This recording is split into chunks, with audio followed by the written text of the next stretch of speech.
Hello అండి, అందరికీ నమస్కారం. నేను ఇప్పుడు శివ చాలీసా చదవబోతున్నాను.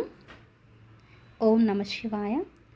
జయ జయ శంకర మహాదేవా, జగదభివందిత శివదేవా, నామది నిన్ను సుతింతు, అమ్మా నాన్నగ సేవింతు, కమ్మని పాటలు వినిపింతు, కరుణతో బ్రోవా శరణందు, పంచముఖానన నీ మహిమా ఎంచగతరమా భువిపైన.